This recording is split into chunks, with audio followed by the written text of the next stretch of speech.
So Liverpool getting there in the end wasn't easy. 22 points, the margin of victory, though, of their lead at the top of the Premier League over Manchester City, Leicester City and Chelsea, rounding out the top four.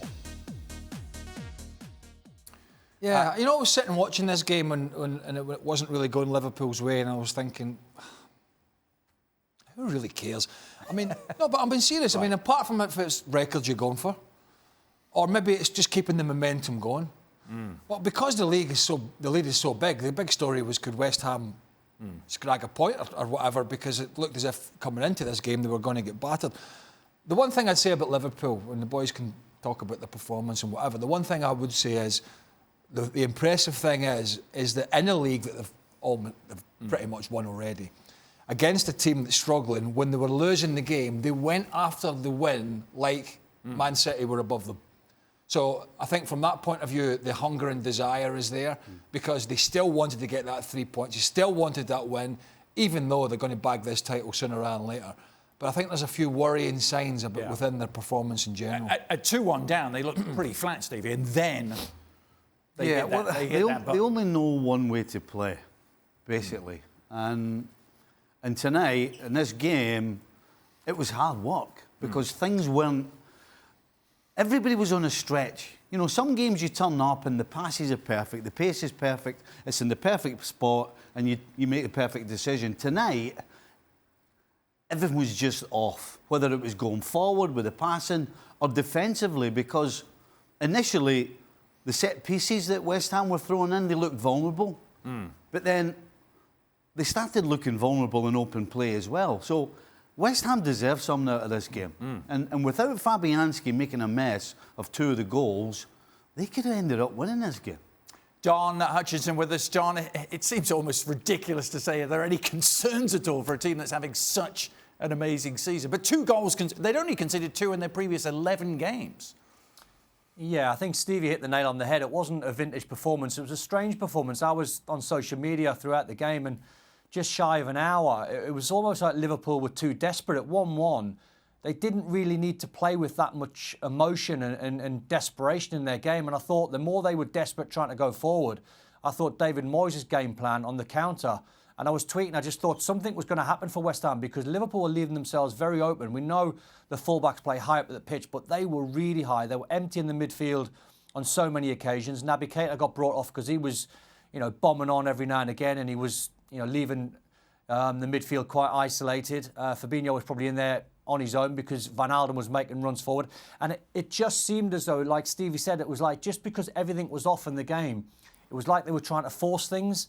And then obviously they went 2-1 behind, and then that was a real test. But the last probably period of the game, the last, 10, 15, 20 minutes of the game, Liverpool were really, really good. But it was almost a game that I was watching. It was almost like a game that you were watching the second leg against Atletico Madrid. It was almost like they were chasing that sort of game like far too early. And that'll be a worrying sign for Jurgen Klopp when he analyses that performance and analyses it in a few days' time. They can't do that in the Champions League against Atletico Madrid, because they will certainly pick them off. Every time Salah got the ball, him and I were looking at each other. He was looking up, he was eating his soup at the time. But the eyes would come up, I look at him and go, he's going to score. Right. I said, he's going to put one in the top corner, because he was doing what he does. He's doing what he does quite a lot, which is the ball's bobbling off him, he's taking bad touches, his passes are a bit sloppy. But then he, as was said in the commentary, I think it might have been Jim Beglin, said, but he continues to make runs. He continues to try and make things happen. That's a plus side from him. The downside is, I think it has to be difficult. I think in some sense it has to be a little difficult for Liverpool. Even though they've got a guy in charge who seems to want to drive them forward. Yeah. When you look at that table, Adrian, and it's so wide a gap, subconsciously even though you think you're going to go out and try and nail it and get the job done, subconsciously the pressure's not really there. Do you know the other thing, though? I think they're trying to get over the line a little bit too quick, because now the number's 4, they can win the league in 4 games' time. So it's like in their grasp. I mean, that's if Man City win all their games. So potentially it could be 3, and that could be Everton away at Goodison on a Monday night. So it's almost like, I've never been in a title race, so Steve will probably answer it better than I would. But I wonder if they're just trying to get there just a little bit too early. They're trying to grasp it. I think Klopp's got a little, I'm going to say problem, it's not quite a problem. what does he do? Because there is no doubt that recently Liverpool 100% have been going forward far too quickly. When they're going forward, they're trying to do every single thing at 1,000 miles an hour.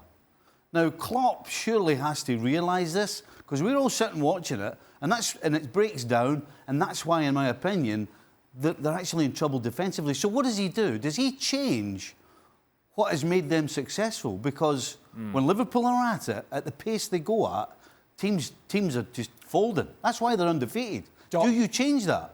Well, Don mentioned Atletico Madrid. They've got a couple of weeks before. Well, they've got Chelsea in the FA Cup as well, which is big for them. But that makes my point. Do they change? Yeah. Does he say to them, right, listen, we can't afford to keep doing this, so we're going to have to slow down? Now, is that going to confuse what's made Liverpool so good? That's a tester, particularly in this game. You're 1 down, but you have to try and win the game. But you can't go gung-ho right off the get-go and leave a big hole. Right. That's a tester. Well, thank you very much for watching ESPN on YouTube. For more sports highlights and analysis, be sure to download the ESPN app. And for live streaming, premium content, and let's not forget as well, ESPN FC 7 days a week. Subscribe to ESPN+.